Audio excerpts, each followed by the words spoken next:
अस्सलाम वालेकुम प्यारे बच्चों, उम्मीद है कि आप ठीक से होंगे। खुदा आपको सलामत रखे, मुझे भी सलामत रखे।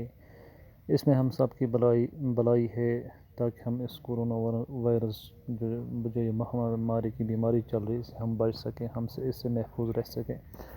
बच्चों, आज इस टॉपिक पर tribal dukes and the vision of a golden age. यह 8th स्टैंडर्ड हिस्ट्री से ताल्लुक थवान।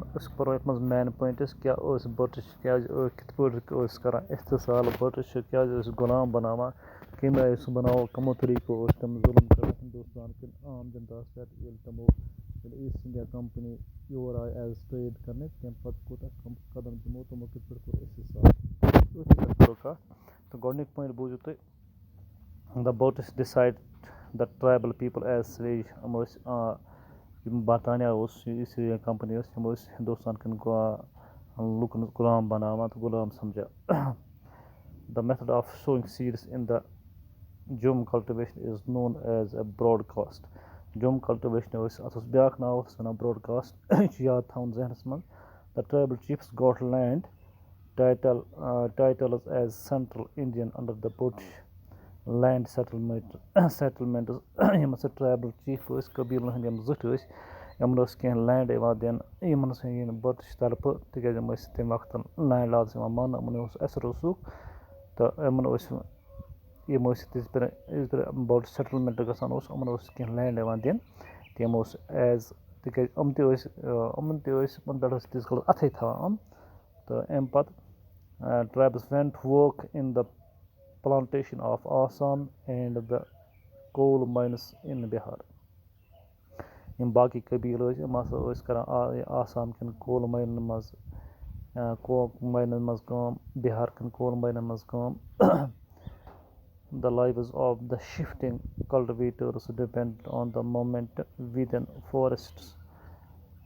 तो यम आम आम यमन का असर रसूख आम लूख आम जनता इहद जिंदगी दारमोदार यम एक जाय पे बेक जाय गसान फॉरेस्टन मज रोजान पन तत शिफ्ट करान तत कटिंग ऑफ ट्रीज करान पत तति कह ववान कह फसल वसल तति पन करान कल्टिवेशन ऑफ क्रॉप वाप तति गुजारान तो तपरि पन जिंदगी ते बसर करान।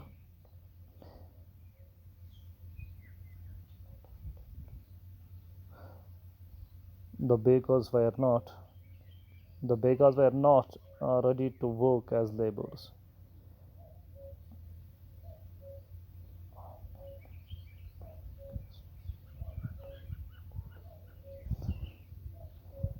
तो यह ब्या तबका बेगा वन तम लेबर्स यम काम कर तैयार कह the British wanted tribal groups to settle down and become peasant cultivators.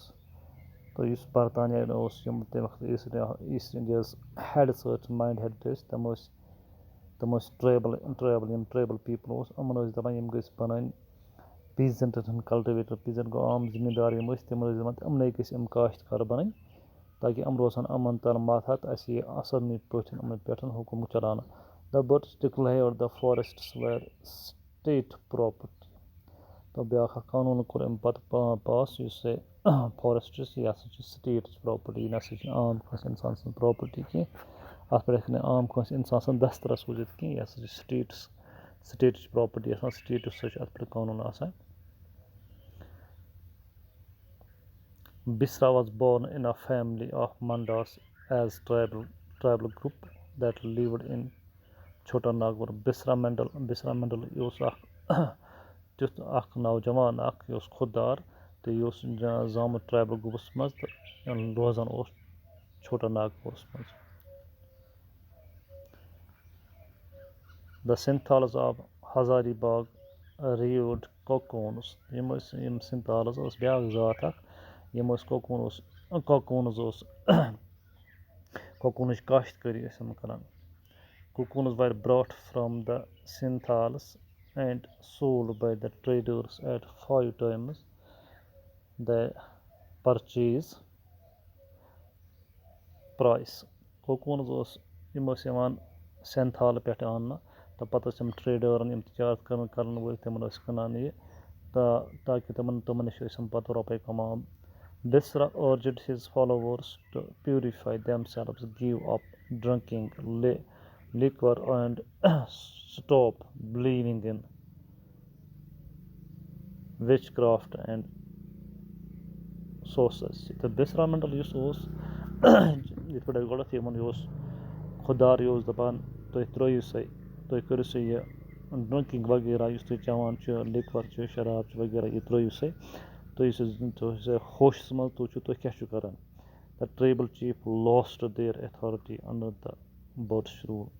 यम हसा ट्राइबल कबील यम हसा कबील सरदार तमन रोद कह कंट्रोल तो तम गई तम बजात खुद सलेव तम गुलाम बनियाम तम क्या तम चलो ना पता Buddhist under the Buddhist rule चलो ना तमन कहें. तुम रोजो डाक्टर बच्चों तुम रोजो वीडियोज वचान ताकि तुम मिले पे हिसाब की जानकारी तुम हेको थोड़ा समझित अम पे करो मजीद अत पे बे कत. तब तक के लिए इजाज़त.